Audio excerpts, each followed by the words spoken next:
A little over a century ago, a shadowy figure lurked in the dark alleys of London, preying on innocent victims. His identity haunts us to this day. I'm Heather Graham. Join me as we uncover the view from hell.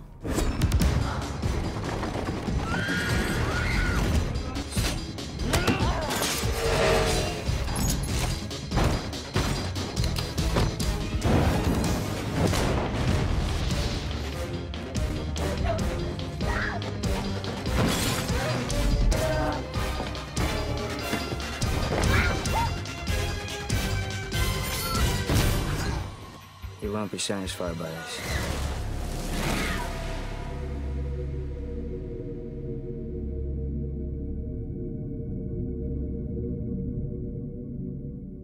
The story of Jack the Ripper is one of the most famous unsolved murder mysteries of all time.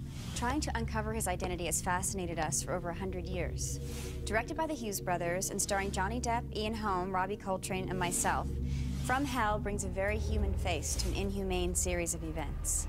I was always attracted to the story of Jack the Ripper. I was always fascinated with the case. For people who aren't aware of the Jack the Ripper case, they never did catch the murderer. And this movie's about 5 prostitutes in that area who were witness to a marriage of their friend to a mysterious guy. And for some reason, their friend ends up missing, and they start getting picked off one by one. It's a very kind of complicated and interesting theory about who he was.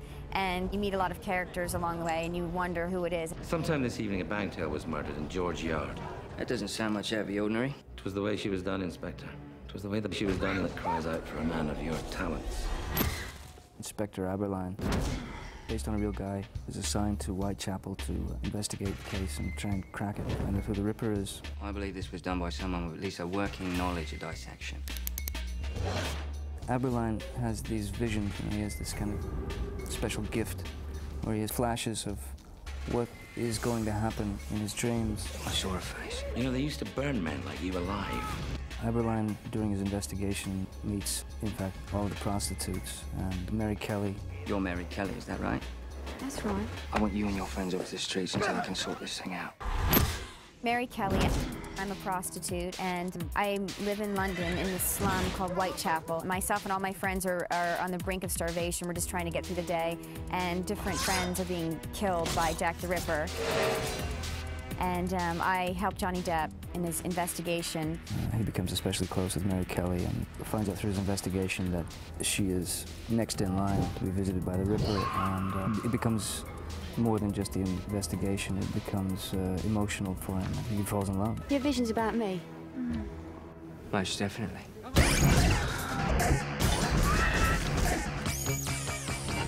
At least one of her organs was removed. Is it possible, sir, that the killer is an educated man? I must admit, if I were you, I'd look for someone with a thorough knowledge of human anatomy. Could have been anyone. These girls might have very well known the guy. And at the same time, it could have been some major conspiracy. It's impossible to know. He's not merely killing. He's punishing them. God, he's out of his mind. The great thing about this movie is it's just this great mystery, and it's really smart, and you don't really know, who it is until the very end. Jack the Ripper's not finished.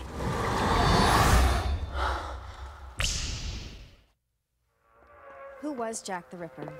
A butcher, a doctor, a social miscast? There's so many theories, it's hard to separate them from the actual police work. Well, Jack the Ripper is a man, they think, that murdered 5 women. They haven't found him, and they never will find him. So it's still a mystery, and that's why people are still fascinated by Jack the Ripper, because they can't find the man. It's like the Titanic. It's one of those great mysteries that nobody's ever solved. Well, the Scotland Yard files on the Whitechapel murders cover 11 murders beginning in April 1888 and ending in February 1891. Now, all these murders weren't committed by the same hand. What we're looking at with Jack the Ripper, the canonical 5 murders committed by the Ripper were between the end of August 1888 and the 9th of November. He was, on record, the first serial killer of his kind. One day, men will look back and say that I gave birth to the 20th century. You're not going to see the 20th century. Jack the Ripper, the name came from one of the letters at the time of the murders. When it started getting all that press, all these letters started coming in. So Jack the Ripper, the name, first appeared in one of the letters, which most of the Ripperologists believe are all fake. They're rubbish, you know that. Scotland Yard has something like 230 letters supposedly from Jack the Ripper, of which, ironically enough, that's where we get our title. The only one that is believed to be legitimate, which is in the British Museum today. It was a letter that came with half of a human kidney, and they did believe it was from Jack, and it had the return address, which is very crucial to our film. From hell. Well, at least they got the address right. I believe this was done by an educated man, such as a doctor. An educated man? That's preposterous. Probably a tradesman or a butcher. Possibilities as theories as to who Jack the Ripper was go in all directions. There's a very famous letter called the Detective Littlechild letter, where he says they caught Jack the Ripper, and because he was a doctor, they gave him bail, thinking he would be too decent to skip bail, but he was an American doctor. He, sure enough, skipped bail, went to Paris, and ended up back in America, where reputedly he continued murdering in America. And the doctor's name in that case was Dr. Tumblety. Well, one thing's for certain. An Englishman didn't do it. My own personal theory is that on the night of the double murder, we have the best clue ever, and we know that he's going into the neighborhood where they're trying to find him. He must therefore have been someone who fitted into this neighborhood, someone who didn't stand out from the crowd. Aaron Kosminski, a poor Polish Jew living in the heart of the area, who was apprehended effectively in December 1888, was placed into Stepney Workhouse Infirmary, and from there he went to an asylum. There's several theories on who Jack the Ripper is, and the one that's most popular is the one we chose to do, which is the World Conspiracy, they call it. There's too many odd facts to reconcile it not being somebody of influence.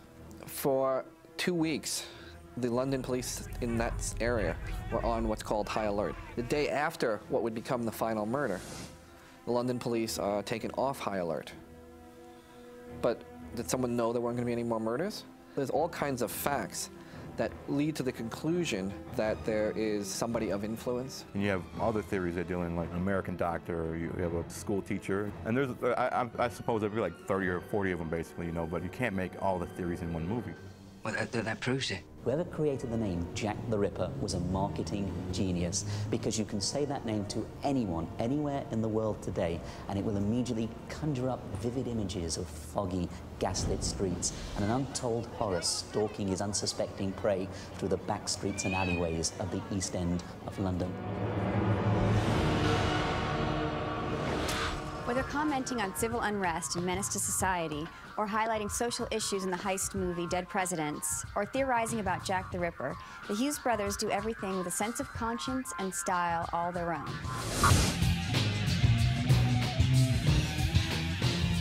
At a young age, I remember hearing the name Jack the Ripper and never knowing who he was. I just remember that name and Ripper, like, what kind of name is that, you know? What initially caught our interest about the Jack the Ripper legend was when we were little, we saw this In Search of episode with Leonard Nimoy where they chronicle a lot of things, but this episode was about Jack the Ripper, and it like scared us. And I just remember it stuck in our head, the fog and all that, the cape and the knife and the women. And like everyone, we always had like a fascination with it, kind of like the JFK situation where it was never solved. He didn't finish.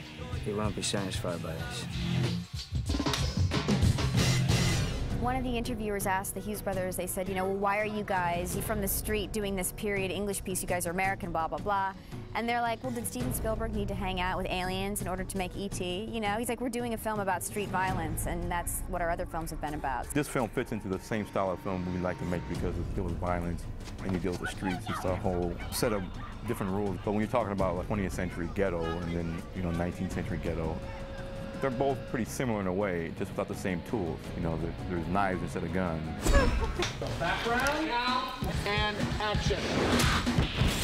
There's more than one then. There was always that thing inside my head going, well, how does this work, you know? One guy come over and say, you know, do this, you know, the other guy comes over and, you know, contradicts him completely. Will it be like that? But no, in fact, their process, it's really terrific, and they've got it down beautifully. Me and my brother both work in separate areas while we're on the set. He deals with the actors in rehearsal and on the set. And I deal with the camera and the technical side and setting up shots and color palettes, but then we both blur the lines, and you might have ideas on shots, I might have ideas on performance and stuff like that. They're so fun, and they're so well prepared, and everything's so well thought out that when they come to work, they're just incredibly relaxed and love to hang out and play music all the time. If you can come to the set and be, you know, clown around, be relaxed, play music, socialize with everybody. I think everybody gets relaxed, and I think the best comes out of that. I think they're bringing to the movie like a real rawness, you know, instead of this very overly precious period feeling. I think they are bringing like a raw, emotional, passionate, exciting take. Cut. The key to any investigation is attention to detail. And From Hell, no detail was too small for the Hughes brothers, who used actual case evidence to recreate Ripper's settings and murders.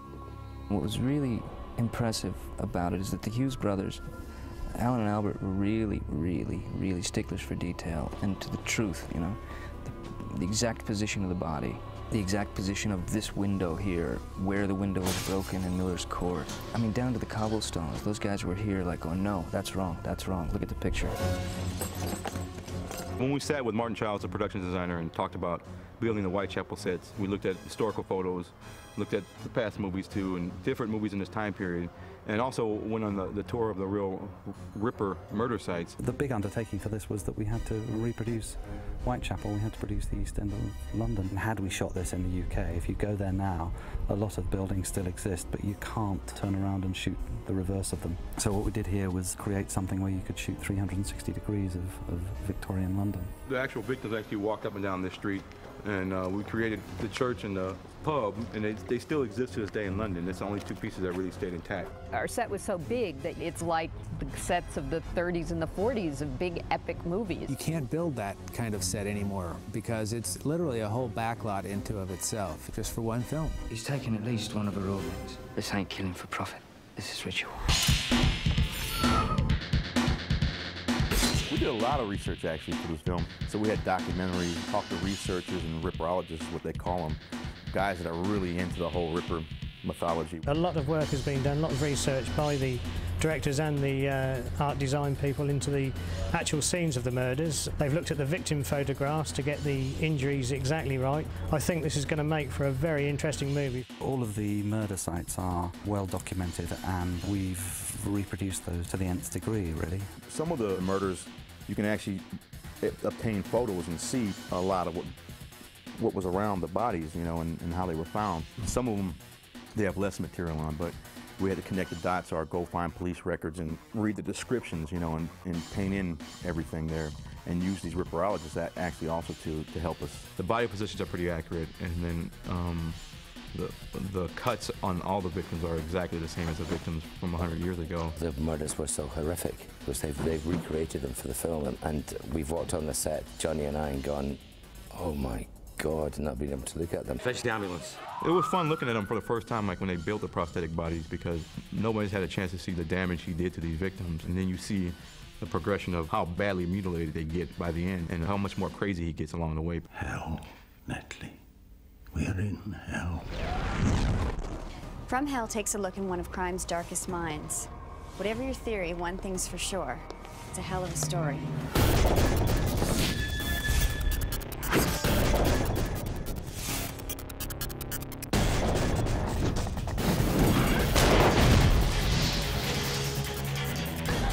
I shall tell you where we are. We are in the most extreme and utter region of the human mind.